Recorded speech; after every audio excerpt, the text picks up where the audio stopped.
If you're making six figures and still checking your bank balance before buying groceries, you're not crazy, you're not irresponsible, and you're not alone.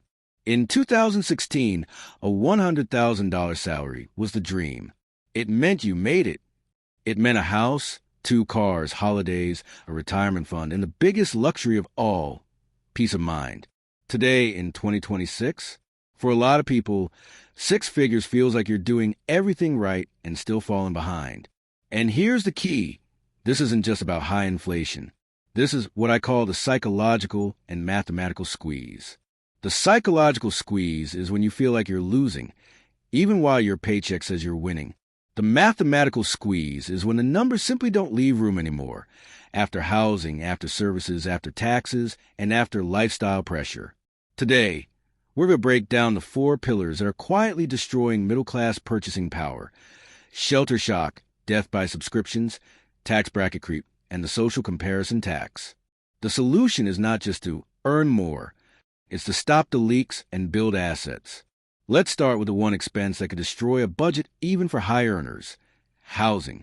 People talk about home prices, but what's crushing people in 2026 is the carrying cost.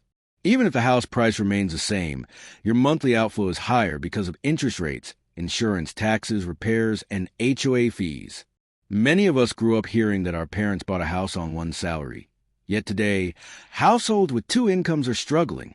That isn't just nostalgia, it's math. When interest rates are higher, the monthly payment jumps massively. If your income moved from $70,000 to $100,000 over the years, the housing carrying cost likely moved in a way that ate the entire difference. Renting is no longer a safe haven either. Rent increases often outpace salary bumps, meaning that every time you negotiate a raise, a rent renewal takes it away. When housing starts eating 40% to 50% of your take-home pay, everything else becomes fragile. You stop investing, emergency funds don't grow, and the mental load never turns off. The second pillar is the expense that doesn't feel deadly but adds up to disaster: subscriptions and service inflation.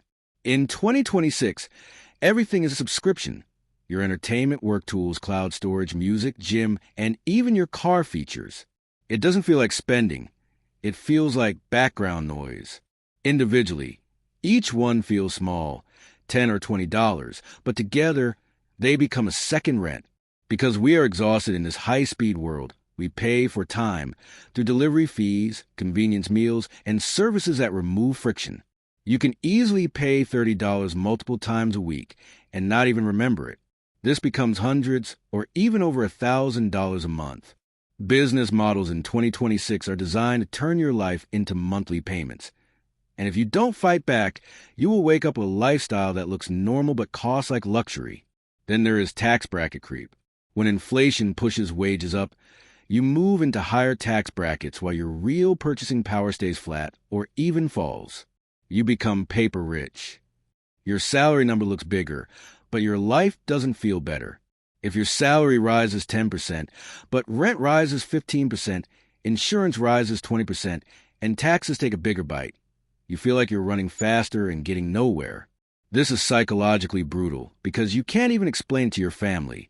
They see the 6-figure salary and assume you're fine.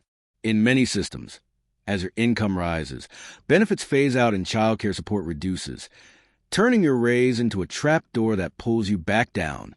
The final pillar is the social comparison tax. In 2026, social media has made luxury look like the standard. The problem isn't that people buy things. It's that the definition of normal has been upgraded. We see constant travel, the best gadgets, and premium aesthetics, and our brains compare our real lives with everyone else's highlights. This creates silent shame and the pressure to spend just to feel like we aren't being left behind. Modern tools like Buy Now, Pay Later and easy EMIs make it worse by providing a bridge to buy a lifestyle today that you have to pay for with your future. But you are not powerless. The goal in 2026 is not to feel rich. The goal is to be stable and to build assets quietly while everyone else is trapped in monthly payments. Step 1 is a core audit. This is not passive tracking. It is aggressive elimination. Once a quarter, list every subscription and recurring service and ask, Does this give me real value, or is it just friction removal? Then cut hard. Small leaks sink big ships. Step 2 is to shift your focus from income to equity. Income is what you earn, but equity is what you own. Middle-class survival looks like building investments and keeping lifestyle inflation on a leash. Being lifestyle-light does not mean being poor. It means being intentional. Step 3 is the off-grid move, opting out of consumption traps. Stop upgrading on a schedule, stop chasing trends, and stop paying for convenience daily. Pick your luxury categories intentionally, maybe travel or fitness, and go cheap everywhere else. Choose where to be premium and refuse to be premium everywhere. $100,000 is still a great income, but it is no longer a set-it-and-forget-it salary.